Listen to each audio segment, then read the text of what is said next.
Bienvenidos a los coloquios de e-Sanidad. Mi nombre es Juan Pablo Ramírez y hoy vamos a hablar de la mala praxis por sobrecarga.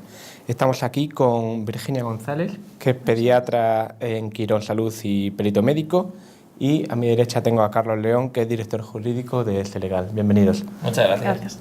Bueno, la primera pregunta que os quería plantear es, un médico puede llegar a ver hasta 45 pacientes en una mañana. ¿Esta sobrecarga puede favorecer los errores médicos? Mira, puede llegar a haber hasta 45 y más. O sea, hay algunos turnos en los centros de salud, en concreto en mi especialidad en pediatría, que se pueden llegar a ver hasta 80 niños en un turno. Entonces, bueno, todos sabemos que la medicina, nuestra profesión, es una profesión que amamos, pero que requiere una gran responsabilidad y una atención continuada con cada paciente. O sea, cada paciente es diferente. Cuando vemos a un niño, bueno, hablo de niño en mi caso, un paciente, tenemos que preguntarnos por sus antecedentes personales, por sus antecedentes familiares, por su tratamiento previo, por sus enfermedades previas, y en cada uno de esos pacientes pararnos y, bueno, pues valorar todas esas patologías para llegar a un diagnóstico y bueno, ponerle un tratamiento adecuado. Entonces, es evidente que nuestra concentración va disminuyendo a medida que vamos viendo 10, 20, 30, 40, 50 o 70 pacientes. No es lo mismo el niño número 10 que el niño número 50, donde, bueno, pues tú vas a sentarte y empezar otra vez de cero, pero lógicamente tu capacidad de concentración está mermada por ese cansancio, ¿no? Carlos, de los profesionales que os llegan a DS Legal, ¿alguno que tenga, cuando tienen algún problema, os ponen como justificación en algún caso la sobrecarga? Evidentemente sí. A ver, como cualquier actividad profesional, yo creo que no solamente la actividad médica, sino todos los que somos profesionales, abogados, arquitectos, vosotros mismos como periodistas, veréis que cada vez se exige que tengamos que hacer más actuaciones en menos tiempo, y eso redunda justamente en la calidad de nuestro servicio. Si eso lo trasladamos a la parte médica, evidentemente no solamente ya es un problema para el profesional sanitario que se enfrenta a la mala praxis, sino que también estamos trasladando un riesgo para el propio paciente. Nosotros en nuestro día a día vemos a muchos médicos, y vemos esos muchos médicos porque cada vez son más las reclamaciones que se están dando. Lo que hacemos es que el ratio, por lo menos nosotros, queremos que siga siendo el mismo para poderle dar ese servicio de calidad. Pero los médicos, cuando vienen a nuestra consulta, por decir una forma, en esa reunión que tenemos con ellos, sí que nos trasladan evidentemente que no tienen el tiempo suficiente para ver a los pacientes, y que tanto en lo que es el propio riesgo que han tenido o incluso las agresiones que nos comunican, muchas veces se deben justamente a que el paciente no se siente bien atendido. No se siente bien atendido porque esa presión lo que le genera es una falta de información, es decir, no tienen el tiempo suficiente el paciente para comentar con su médico cuáles son las cosas que le pasan o sus dudas o sus preguntas. Sienten muchas veces además que son un número y que están intentando dar el pase para que entre el segundo, y en tercer lugar, cuando se produce cualquier tipo de complicación, ni siquiera hay el tiempo suficiente pues para poder por lo menos comentar o acompañar al paciente durante esa incidencia, y que por lo menos el paciente se hubiese sentido atendido. Muchas veces el paciente cuando reclama no solamente es porque se haya producido a lo mejor algún tipo de daño, sino a veces es porque nadie le ha explicado o le ha acompañado durante ese daño, y es más un efecto de, pues como no me has hecho tal, te voy a reclamar. ¿Y hay alguna posibilidad de reconocer esta sobrecarga como un atenuante o es defendible ante un tribunal? A ver, eso desde el punto de vista de conciencia colectiva es lo que nos gustaría a todos, es decir, mientras más actividad tengo, menos responsabilidad pudiera tener. Sin embargo, en nuestros tribunales eso no es así, ni siquiera en la ley está recogido como un atenuante legal, y a lo mejor desde el punto de vista de la concepción de lo que se llama les artis, es decir, cuando se valora la actividad de la actuación médica, se debe de hacer en un momento concreto, con unos conocimientos concretos y una situación concreta. Nosotros a lo mejor en la defensa sí que procedemos a articular una prueba en la que podamos poner cuál es la realidad del médico en esa situación. Pero eso tenemos que hacer que en esa valoración de prueba el juez entienda esa situación, y el juez entienda que realmente esa situación es la que provoca la mala praxis, y a lo mejor se le pudiera tener como atenuante. Pero la realidad práctica es que cuando se valora un caso, tanto el médico forense en su caso, como el médico perito de la parte contraria, como el posible perito judicial valoran el caso como si fuese un caso único, muy cerradito, en la tranquilidad de su casa, con toda la bibliografía, con todos los medios y sin tener en cuenta todas esas características. Normalmente no se tiene en cuenta si el sistema que se está trabajando es público o privado, si en el público o el privado tienen los medios adecuados o no tienen los medios adecuados, si la actuación es de urgencia o es en una consulta, y ni siquiera cuál es la cantidad de pacientes que se había visto ese día y cuáles eran los medios de los que se disponían ese día, porque incluso no es igual la actuación que puedes hacer a lo largo del turno de mañana o de tarde que a lo mejor en la madrugada, que no tienes unas determinadas especialidades para poder reducir el tiempo de actuación. Concluyendo un poco la pregunta, que como atenuante nos gustaría, pero que realmente en la realidad no se da. Virginia, ¿puede exigir el médico al hospital en algún momento una reducción de pacientes por sobrecarga? Pues nos gustaría, pero la realidad es que no. O sea, nosotros como médicos tenemos la obligación de ver pues, todo lo que entra por la puerta, si estamos en una urgencia, en una guardia, o todo lo que nos ha acudido en ese turno al centro de salud. Entonces tenemos que atenderlo todo. Que es verdad que deberíamos, bueno, pues si vemos que no podemos atender, estamos sobrecargados, que es un número excesivo, 50 ya me parece un número excesivo para atender, y creemos que no es la atención adecuada que debemos dar a un paciente, que debería ser un mínimo de 10-15 minutos, no de 5 minutos, como habitualmente tenemos que hacer, pues eso hay que trasladarlo pues a la vía oficial, por la vía oficial adecuada, pues al director médico del centro, al gerente del hospital, pues para contarle un poco cuál es la situación, cuáles son nuestras quejas en ese sentido y cuáles son nuestras propuestas, ¿no? Eso sería lo ideal. Exigir, pues no, podemos proponer soluciones, ¿no? Y luego ya después el centro, pues a veces sí que, pues a lo mejor recorta ese turno o recorta el número de pacientes, pero realmente casi nunca conseguimos nada. ¿Y persisten casos en que se han hecho este tipo de propuestas, reclamaciones? Sí, propuestas. Yo creo que tanto en el ámbito público como en el ámbito privado se hacen, ¿no? Pero hay veces que pues no es posible, o la administración considera que no es posible reducir ese número de niños. Por ejemplo, nosotros los pediatras, como cada vez hay menos en los centros de salud, pues el pediatra que está en ese centro tiene que atender cada vez más niños.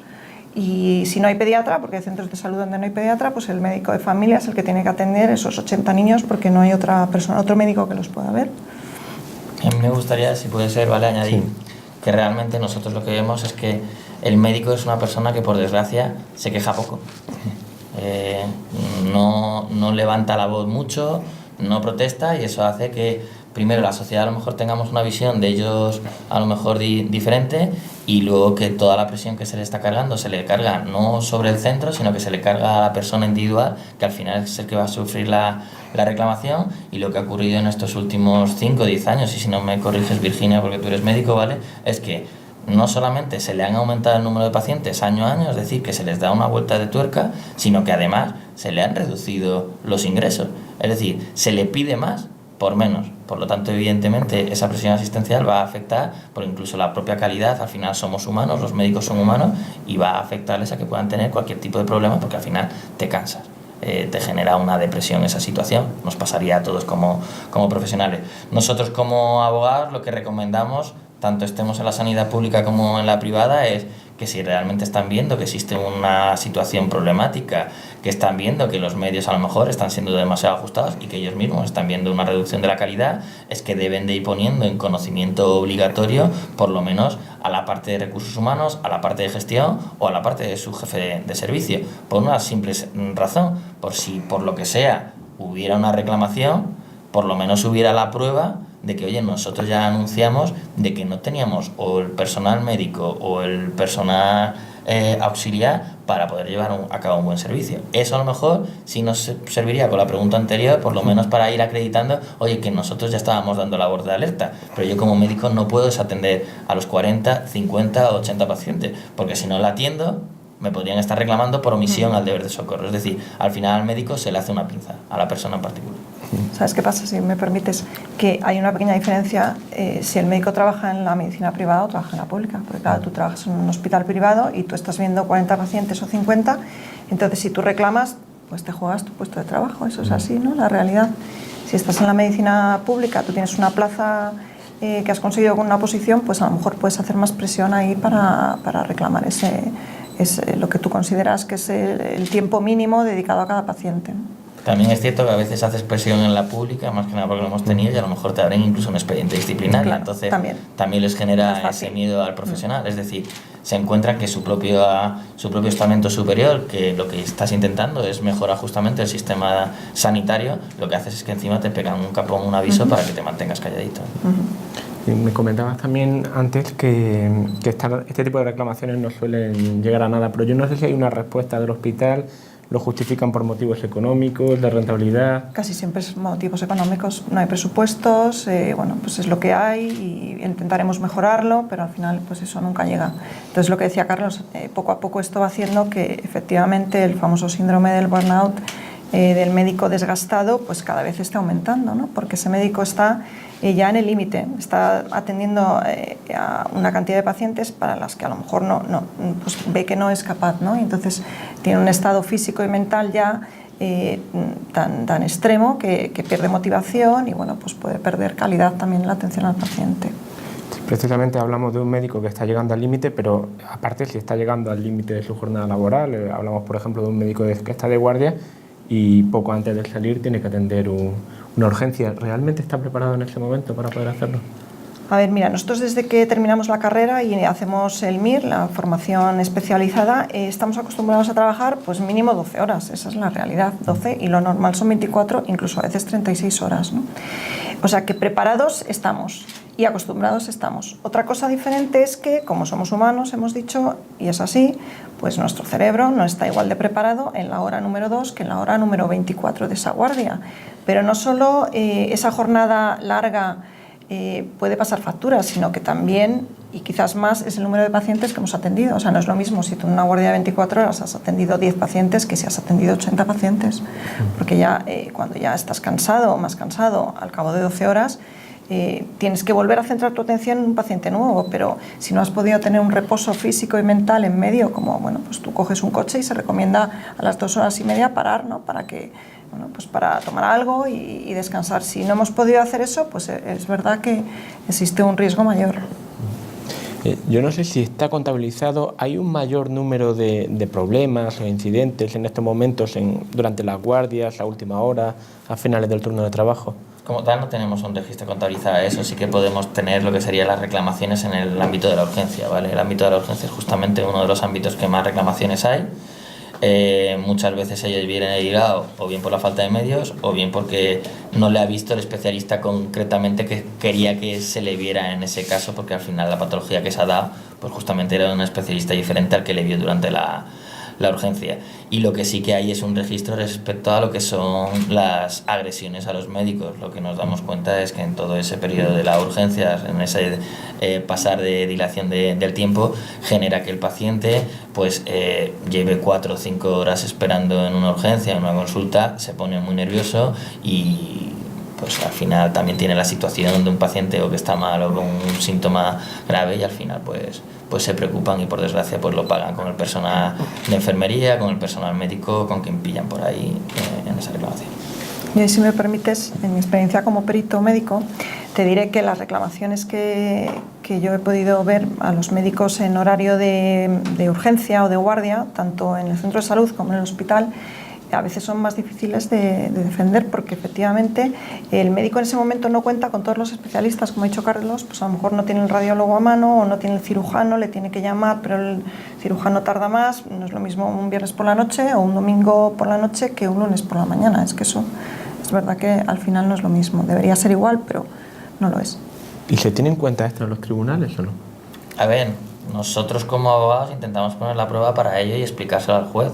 Y justamente nos valemos de los peritos para que también puedan explicar esa situación. Por eso nuestros informes periciales con los gabinetes que trabajamos, lo que pedimos evidentemente es uno, que el perito tenga una experiencia mínima, ¿vale? de unos 10 años en lo que sería la actividad. Si puede además ser en sanidad pública y privada mucho mejor, porque conoce las dos sanidades y puede ponerlo en contexto al juez. Luego necesitamos peritos que sigan ejerciendo en la práctica, necesitamos personas que sepan cómo evoluciona la sanidad, en qué momento estamos o en qué situación nos encontramos, y esa explicación que le damos al juez sí que muchas veces nos sirve para el dictado de una sentencia. Ahora bien, Si realmente se ha hecho mal, si ha habido un error diagnóstico, ha habido una impericia o ha habido un fallo garrafal, por mucho que expliquemos la sobrecarga y la saturación o la falta de medios, no vamos a poder salvarlo en un tribunal. Comentábamos también que cuando los profesionales reclaman problemas por sobrecargas al centro, por lo general no suelen llegar a nada. Yo no sé si en estos casos el médico puede culpar al centro por este problema. No. O sea, el médico es el responsable de ese paciente y siempre lo va a ser. El centro, bueno, pues puede después puedes decir que el centro no tenía los suficientes recursos, el suficiente personal, pero la responsabilidad es tuya como médico con ese paciente y así lo va a valorar el juez. Y el perito probablemente también, el otro perito, o sea que...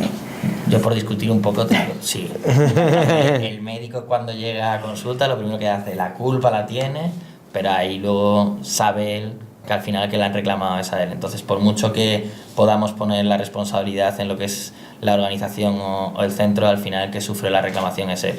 En el ámbito penal, obligatoriamente siempre va a ser el médico, es decir, por mucho que digamos, no, es que yo estoy protegido por el ente público, que trabajo en el ente público, cuando un médico está en el ente público, una de las primeras acciones que se pueden hacer contra él por parte de los abogados que reclama es el ámbito penal, y el ámbito penal afecta directa y exclusivamente a lo que es la persona física, que va a jugarse ahí lo que sería su parte de prisión e inhabilitación, que después a lo mejor la parte de indemnización pudiera ir a la sanidad, a la consejería, muy bien, pero al final a mí como persona física lo que me preocupa es mi profesión.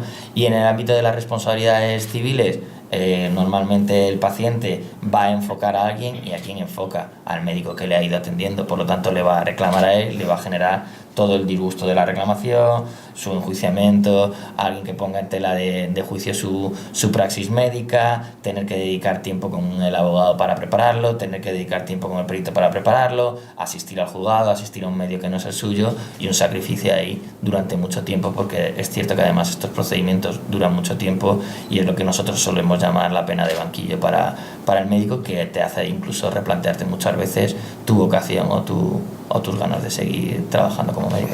Siempre también someterse al riesgo de una inhabilitación que a bueno, cualquier... Eso es lo más duro de la vida. Nosotros, los temas que pasan a penal, si bien durante los años que vives con el médico durante ese tiempo es duro, porque al final tiene una espada de Damocles, le intentas explicar un poco la situación, la táctica de defensa y tal, el mes previo a lo que sería el juicio es muy duro, porque ya se acerca todo, ahí está la petición por la parte contraria o incluso por la fiscalía de 3-4 años de prisión, 4 a 6 años de inhabilitación. Te estás jugando tu futuro, te estás jugando el patrimonio de tu familia y demás, y ahí es donde, por mucho que le intentas sostener emocionalmente, muchas veces sabes que no llegas y tienes que dar lo mejor de ti para poderlo proteger, pero aún así están hundidos en ese momento, y hasta que no ven el resultado de la sentencia y por fin les absuelven, pues no consigues darle la tranquilidad que nosotros como médicos de los médicos queremos darles. El error en el diagnóstico, producido muchas veces por este cansancio, por esta sobrecarga de la que hablamos, ¿se puede considerar mala praxis o no? Sí, el error diagnóstico siempre es mala praxis, ¿vale? Entonces, por mucho que haya mucha tipología, mucha causa de el por qué se ha producido un error diagnóstico, nos va a llevar aparejado una infracción. Y eso, por otro lado, es lógico. Todos somos, al final, con independencia que Virginia sea médico, es paciente, nosotros somos pacientes. Por mucho que tú estés cansado, si a mí no me ha diagnosticado que tengo, yo que sé, un tumor o que tengo una artritis séptica, como en el caso de mi hija, o cualquier cosa, pues evidentemente diré, bueno, estás cansado, pero es que por culpa de tu error diagnóstico tengo un daño que yo no tenía la obligación de soportar. ¿Vale? Otra cosa será luego ver en qué grado está ese error diagnóstico y si realmente ha habido lo que se llama una pérdida de oportunidad, porque es cierto que puede haber un error diagnóstico ahora mismo en la urgencia, pero en menos de 2 horas había un empeoramiento, te han vuelto a ver y ese error diagnóstico no ha generado un daño mayor. No sé si esto cómo lo veis desde el lado de los profesionales. Pues efectivamente es lo que dice Carlos, o sea, la mala praxis, si tú has tenido un error diagnóstico, da igual que hayas visto 20 pacientes o que hayas visto 50, eso al juez le va a dar lo mismo. Yo creo que el problema es de la sobrecarga, es, insisto, la falta de tiempo y sobre todo, fíjate, la falta de información, ¿no? Porque muchas veces tú has podido tener un error diagnóstico, pero bueno, pues el paciente lo puede entender porque somos humanos, hemos dicho, pero no tienes tiempo a veces ni de informar al paciente, ¿no? Entonces, yo en mi experiencia como médico, pero también como perito, lo he visto mucho. O sea, si tú no tienes un tiempo necesario para hablar, ¿no? La información es básica. Y eso es lo que ahora mismo, pues, muchos médicos estamos perdiendo la oportunidad de dedicarle más tiempo a ese paciente, ¿no? A mí, por lo menos, en la consulta me gusta explicar lo que veo, lo que estoy viendo, cuál es el tratamiento que voy a poner. Y para eso necesito un tiempo. Entonces, si no lo tienes, pues al final pues puedes llegar a un error diagnóstico. Por supuesto, es una mala praxis, como dice Carlos, porque el paciente no tiene la culpa de que tú hayas estado ahí 24 horas viendo 50 pacientes o que acabas de entrar en la guardia y ha tenido más suerte porque estás más fresco. O sea que eso el paciente no tiene por qué, ni tampoco le puedes echar la culpa al centro porque en un viernes por la noche no hay radiólogo o porque no hay, el cirujano está localizado y no está en presencia física, entonces ha tardado más en diagnosticarse una apendicitis de lo necesario. Pero al final, pues sí que es una mala praxis. Y además es que esa presión asistencial ha hecho que si a lo mejor el tiempo medio de consulta era de 10-12 minutos hace 5 años, ahora mismo estamos a lo mejor en la mayoría de las comunidades en torno a unos 7 minutos. Si estamos diciendo que, bueno, y en Andalucía, por ejemplo, en épocas de urgencia, el año pasado leía que justamente era 1 o 2 minutos, lo digo porque yo veraneo por ahí y demás y lo veíamos. Pero la idea es, si tenemos una consulta que tenemos una anamnesis, que es esa entrevista que tiene paciente-médico, y en esa entrevista la pasamos como de soslayo, porque al final los 5 minutos casi lo van a necesitar para la valoración, muchas veces el paciente no sabe lo que le tiene que decir al médico. Si el médico no tiene ese tiempo suficiente para poderle dedicar, intentarle sacar, por desgracia, a cuentagotas, ¿tiene usted antecedentes familiares? ¿Tiene usted antecedentes personales? ¿Está tomando algún tipo de medicación? ¿Tiene alguna alergia? Porque nosotros normalmente como pacientes, cuando llegamos ahí, creemos que todo es normal, estoy tomando cualquier tipo de medicación, pues lo tendrá que saber el médico, porque pensamos que existe una historia clínica universalizada y que el doctor ya está viendo en esa pantallita, pero realmente no lo tiene. Si no prestamos a esa primera parte de la consulta, vamos a tener un problema. Y si luego, en lo que es la parte final de esa evaluación, tampoco tienen la oportunidad a lo mejor de darle una información de cuáles son los posibles signos clínicos que va a poder tener para que le preste un poquito más de atención, al final el paciente se va con una consulta, una muy buena valoración, pero sin saber realmente el antes y el después, si tiene que estar pendiente de algo. Es decir, le privamos incluso al médico de la posibilidad que haga un diagnóstico, incluso un juicio de diagnóstico más certero. En esto también es diferente que tú seas, por ejemplo, el pediatra de ese niño que le conoces, sabes sus antecedentes y que viene al centro de salud a una consulta pues porque ha empezado con fiebre. Tú ya conoces a ese niño y puedes ir más deprisa, pero imagínate que estás en una urgencia donde no conoces a ese niño, chimpado de niño en mi caso, pero a ese paciente de nada. Entonces, claro, tú tienes los 5 minutos, pero además no le conoces de nada. Entonces no es lo mismo, o sea, que no es lo mismo la atención que vas a dar ahí que la que vas a dar en tu silla y tu mesa del centro de salud, en tu despacho, donde ya conoces a sus pacientes, aunque también vas a ir deprisa porque el tiempo, porque así nos lo exigen, pero no es lo mismo una urgencia que una consulta habitual tuya donde ya conoces al paciente. Perfecto, pues muchísimas gracias por asistir aquí a los coloquios de Sanidad y solo recordarles que nos pueden encontrar en www.isanidad.com. Muchas gracias. Muchas gracias.